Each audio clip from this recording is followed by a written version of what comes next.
பிரச்சனை வந்தா சோர்ந்து போடுறது, போராட்டம் வந்தா ஜபம் வேணாம், பாடுகள் வந்தா சபை வேணாம், ஜபம் வேணாம்.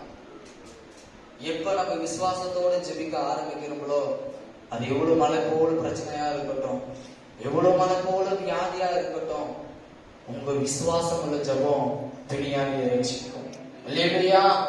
அநேகர் எதிர்பார்க்கறது இப்ப இருக்கிற நாட்கள்ல, எனக்கு ஒரு அற்புதம் நடக்காதா, எனக்கு அந்த வியாதியிலிருந்து ஒரு விடுதலை இருக்காதா, பல வருஷமான அந்த வியாதியில போராடுறேன், என்னை விடுவிக்கிறதுக்கு யாருமே இல்லை, நான் அநேக இடத்துக்கு போறேன், ஆனாலும் எனக்கு ஒரு விடுதலை இல்லை அப்படின்னு கலைக்கு சோர்ந்து போயிருக்கிற அநேக ஜனங்கள் இருக்கிறாங்க. அவங்களுக்காக யாரு ஜெபிப்பாங்க? அவங்களெல்லாம் யாரு போயிட்டு ஜபம் பண்ணி சொஸ்தமாக்குவாங்க? யாரோ ஜபம் பண்றாங்க, பாஸ்டர் அவங்கள அனுப்புவாங்க, பாஸ்டர் இவருக்கு சொல்லுவார், இல்ல பாஸ்டர் வந்து ஜபம் பண்ணிப்பார். இல்ல, நீங்க ஜெபிக்கிறவங்களாக மாறணும். உங்களுக்குள்ளாக அந்த விசுவாசம் வேணும். நான் ஜெபிச்சாலும் அற்புதங்களை இயேசப்பா செய்வார் அப்படின்னு. உங்க விசுவாசத்தின் அளவுபடிதான் உங்களுக்கு அளக்கப்படும்.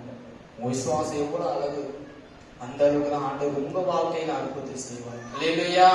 நீங்க அநேகர் சபைக்குள்ளாக கூட்டி வரணும் அப்படின்னா உங்களுக்குள்ளாக அந்த விசுவாசம் இருக்கணும். எந்த நேரத்திலையும் ஆண்டவர் அற்புதம் செய்யறதுக்கு அவர் ரெடியா இருக்கிறாரு. அநேக நேரத்தில் நம்ம வாழ்க்கையில் அவிசுவாசம் இருக்கிற இடத்துல அற்புதம் நடக்காது. வேதத்துல ஒரு மனுஷன் தன் பிள்ளைக்காக ஆண்டவர் சமூகத்துல வந்து நிற்கிறார். ஆண்டவரே, பல வருடமா என் மகனை இந்த வியாதி பிடிச்சிருக்கு, இந்த சாத்தானின் அதிகாரம் அவனுக்குள்ள கிரியை செய்யுது, அதனால இவனை வந்து அநேக நேரத்தில் கொல்ல முயற்சிக்குது ஆண்டவரே அப்படின்னு சொல்லும் போது, விசுவாசம் உள்ளவனா இரு அப்படின்னு ஆண்டவர் சொல்லுவாரு. அவர் சொல்ற ஒரு காரியம், ஆண்டவரே விசுவாசம் உள்ளவனா இருக்கிறான், ஆனா அநேக நேரத்துல இந்த அவிசுவாசம் எனக்குள்ள இருக்குது, இந்த அவிசுவாசத்தை என்கிட்ட எடுத்து போட்டுருங்க அப்படின்னு ஆண்டவர்கிட்ட அவர் கேட்கும்போது அவனோட பிள்ளை சுத்தமா. அல்லேலூயா! உங்க வாழ்க்கையில விசுவாசமா நீங்க ஜெபிங்க. அது எவ்வளவு பெரிய பிரச்சனையா இருந்தாலும் சரி, அது எவ்வளவு பெரிய போராட்டமா இருந்தாலும் சரி, அது தேசத்துல இதை மாற்றவே முடியாது, என் குடும்பத்துல இந்த காரியம் மாற்ற முடியாது அப்படின்னு அநேகர் ஆயிரம் சொல்லலாம். உங்க ஜெபம் விசுவாசம் உள்ளதான் இருந்தா போதும், தேவன் அதற்கான காரியத்தை அவர் செய்ய வல்லவரா இருக்கிறார். அல்லேலூயா!